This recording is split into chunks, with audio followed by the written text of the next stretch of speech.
sekilas melihat Mbak Eva sedang berada di sana bercermin di depan cermin.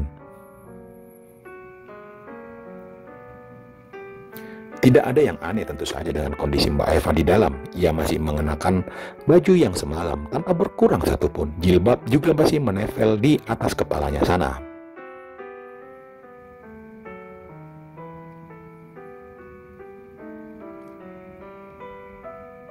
Aku sudah sangat ingin buang air kecil. Setelah Mbak Eva keluar buru-buru, aku masuk ke kamar mandi untuk menuntaskannya. Kemudian keluar dari kamar mandi, aku melihat Mbak Eva berdiri di dekat jendela.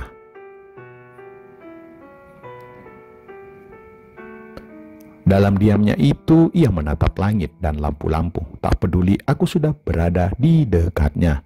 Maaf ya Mbak, kalau pertanyaan saya semalam menyinggung Mbak Eva, kataku sambil duduk di sofa. Enggak kok Mas, saya memang ketiduran semalam. Maaf ya, jawabnya meski agak kaget.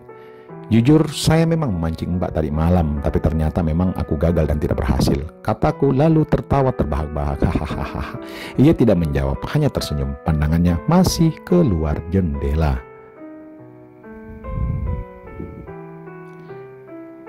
Siapa sih Mbak yang gak punya pikiran untuk tersenyum dan mendapatkan kasih sayang dari Mbak Eva kalau seperti ini, kataku. Aku memang mencoba untuk tetap tenang. Kali ini dengan cara yang lain. Ide ini ku dapatkan saat baru keluar kamar mandi barusan. Tapi Mbak Eva tampak masih diam. Dia hanya tersenyum saja.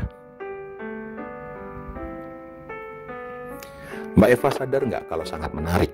Tanyaku tidak menyerah. Maksudnya Mas? Akhirnya dia buka suara. Mbak pernah perhatiin nggak kalau Mas Abron dan Pak Yunus sering curi-curi pandang ke Mbak Eva? Tanyaku berusaha mengungkapkan apa yang ku dapatkan selama ini.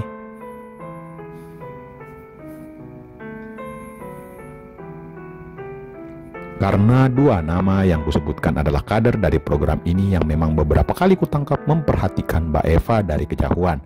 Bahkan sempat sekali atau dua kali aku menggoda mereka berdua.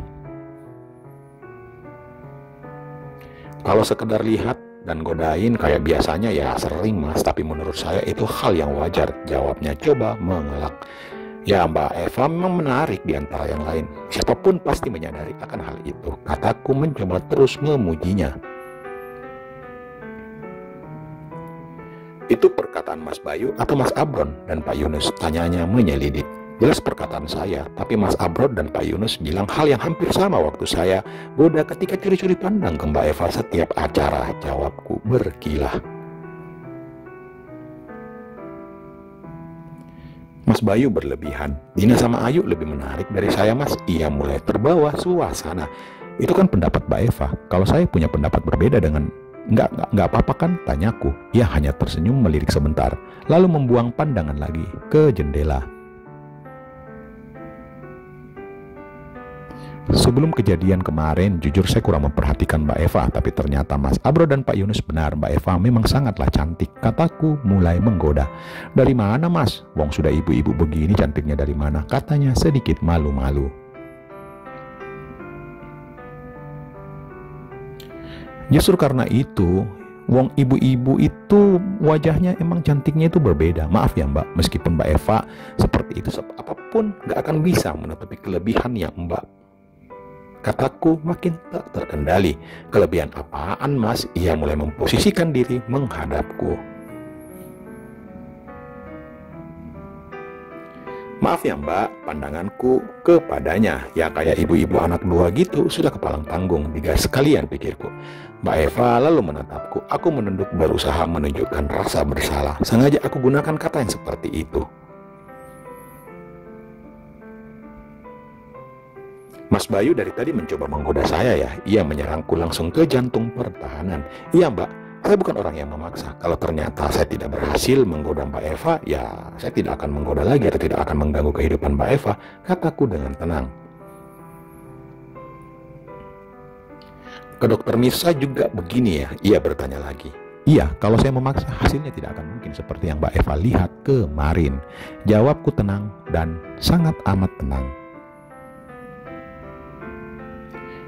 Mbak Eva lantas menarik nafas panjang. Aku masih belum bisa yakin bahwa ini pertanda apa. Bisa saja ia tiba-tiba pergi dan menolak. keinginanku. Mimiknya berubah-berubah, sulit sekali untuk ditebak.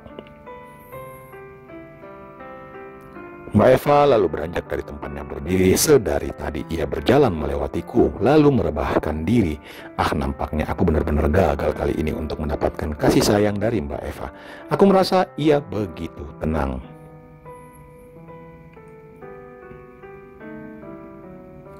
Buktikan Mas, kalau Mas Bayu itu tidak pernah berbohong.